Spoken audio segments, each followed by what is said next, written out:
Right, now, you know those noise-cancelling headphones you can buy? They cost £1 million. They're brilliant, but they're very expensive, OK? I pray for some when I'm around you sometimes. Oh, wouldn't that be good? But the thing is, OK, right, Toyota has introduced a noise-cancelling car. Got a picture of it here, OK? It's called the Crown Hybrid. Wow, that's a looker, isn't it? No. And the other thing as well is it's got these microphones inside it, which they record the noise made by the tyres in the engine and then play sound waves that are the opposite of that noise, yeah? Yes. And then that cancels the sound out. Yes. Well, what if you want to listen to the radio? You turn Terry Wogan on, it'll sound like that. What if your passenger's next to you screaming, "Stop, stop, the bridge is down!" You won't hear it. You won't hear it. They haven't thought that through, have they? Do you know what I'm talking about? You can't see it, can you? You can there. Noise, they'll forget it, it doesn't matter. Now, the Mexicans have built a new car. Has it got a sombrero? No, it hasn't. Has it got a big floppy moustache? No. Like your boyfriend? It's a supercar. Here it is. No, it's a supercar. Here it is. It's called the Mastretta MXT. Have a look at that. It does have a big floppy moustache, James. No, not really. It does. Are they going to put that into production? Yes, they are. Are they going to bring it to the UK? No. It's going to be available in California, where it'll come round and clean out your swimming pool. Do you know what Mexico is? Good. You know what all Mexicans... No, forget it. Right, now, you know, every single week you open up the newspapers and there's another story of somebody who's blaming sat-nav for driving into something. You know what I'm on about? Yeah, There was one this week. I've got a picture of it here, OK? These clowns drove this van into this river and then said, oh, well, the sat-nav said go down here. Now, I'm sorry, that's not the sat-nav's fault. It's because the van was being driven by a blithering idiot. It is. He saw that and just carried on. Yep, sat-nav says down here, so I'll go in here. If it said, drive to the top of Beachy Head and keep going, would you do that? No. There's more of this stuff. Look, there's a truck driver here. He was driving from Turkey to Gibraltar to deliver some... shall I say this again? There's another one here, look. There's a truck driver. He was driving from Turkey to Gibraltar to deliver some cars, and he ended up in Skegness. Even I know that Skegness is probably not on the way from Turkey to Gibraltar. Well, how and he tiny, says this was his sat-nav. How tiny does your brain have to be as you get on a cross-channel ferry to think, yeah, this is right. This is the quickest way from Ankara to the south of Spain. No, honestly, there's more examples here. There's somebody here, OK? There's a skip lorry got stuck under a bridge. Driver said, oh, it was the sat-nav's fault. It isn't, it's yours. And then, my absolute favourite, there's a woman here. I'll spare her her blushes, OK? Paula. Seeley.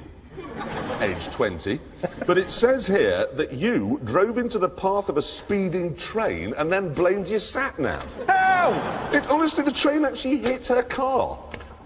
Now, honestly, we've got to stop this endlessly blaming cars for everything and start mass executions of the stupid. Take them outside, shoot them in the back of the head, and then nobody will get lost again. Where are we going now? Over the page. Yes, a new car from Lotus. Here it is, look. That is a four-seater. It's got a 3.5-litre Toyota V6 in it. It gives 280 horsepower. They reckon 0 to 60 in under 5 seconds.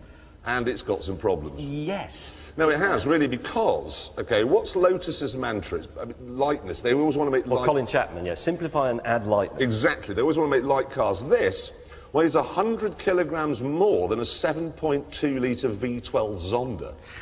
And it's not the best-looking car I've ever seen. And worse than that, they're going to do a hybrid version of it. Because the managing director of Lotus says he can't ignore environmental issues.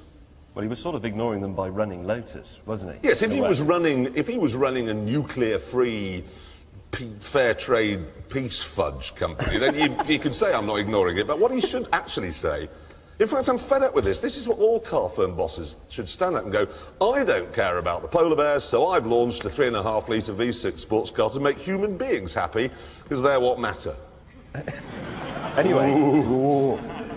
Bin Laden fans. Anyway, that's going to be on sale at the end of the year, and it's called the Avora. And that's another problem.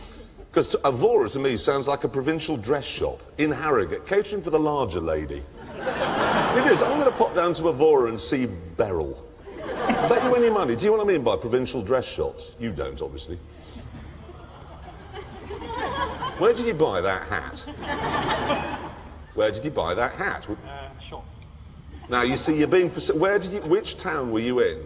London. He bought it in Avora. In Avora, the provincial dress shop. Oh, now, OK, you know, we've talked in the past about the Ferrari Owners Club. It's a club for people who own a lot of things with a Ferrari badge on, but not an actual Ferrari. Well, there's something this week new that they can waste their money on. Here it is. It's a radio. Do you know how much it costs? £1,500. What? If you take the badge off, it's 50p. Well, that gives me an excellent money-making idea then, because surely I could just go find a skip, take some stuff out, stick Ferrari badges on and sell it for a fortune. Easy. Ferrari Owners Club to snap your hand off. This single training shoe covered in an unusual slime with a Ferrari badge, £800. I've got a Ferrari anodised black TV stand with a caster missing, if you're interested. How much? It's £4,000. £4,000. They would. Anyone here from the Ferrari Owners Club? Oh, no, I'm going to go to your show. There's not enough chassis numbers in it for my taste. Hey, have you seen this? What? Have you seen this? There. Have they put a Ferrari badge on that? No. Well, sort of, because that's the new... Well, that's what you get when you take your Enzo into the dealership for a service. That's the They give you that? That's the new Ferrari courtesy car. They've bought hundreds of these little Fiat 500s. They've had them painted Ferrari red. Like that makes a difference. It's got special exhaust on it, and it's got special limited edition writing engraved on the kick plate as you get into it. It's... What does it say? My other car really is a Ferrari. Honest. Yeah. Unbelievable. Mind you, you know what you get when you take an Aston in? An Aston Martin, you take it in for a service, guess what courtesy car you get? A Ford. Mondeo A diesel. what? Focus ST. A Focus KO? Ford Cap. A cat. You see, that's its name. You just, otherwise it's no, it's cat. No, not a cat. Anyone else got any ideas? Mondeo, no. The answer is nothing. Well, actually, no, that reminds me. No, don't give you a courtesy car. The other amazing one is I bought a Mercedes SL a while back, and it was an AMG one. It was an expensive one. Okay, and my wife took it in because it was they'd recalled it, so it was something that was their fault. Fixed the brake. Said, "Oh, can I have a courtesy car?" No. Well, can I call for a cab? And they said, "Yeah, there's a payphone over there." What I'd like to do, though, you know, all car dealers they're all into greyhound racing. If you've got a complaint, right? You're not. Have you a car dealer? But you know, how many car dealers have got greyhounds?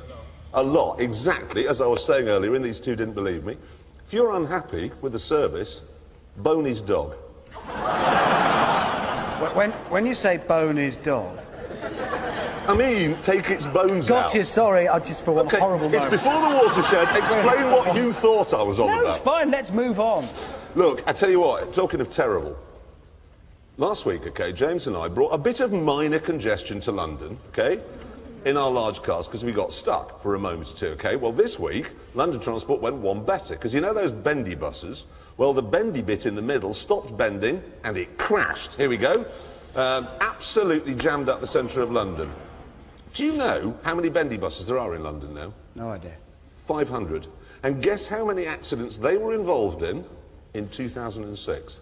500. 1,751. They just take them out to crash into things. What actually is the point of a bendy bus?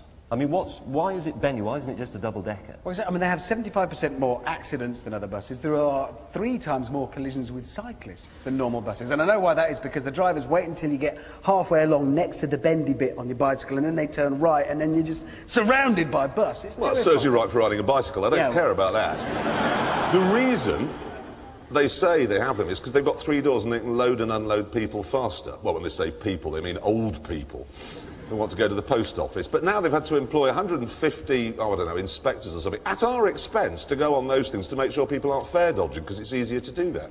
I honestly think the time has come to stop farting in our studio. I honestly think the time has come when we stop thinking of these things as an alternative to the car, like we keep being told to do, OK? Because they're not. Nobody is ever going to say, no, I won't take the car this morning because I want to be chauffeured to work by a psychopath, catch cancer from its exhaust and sit next to a sweating rapist. This is the last one of this series. It may be the last series. Ever. Yeah. All right, that's enough news.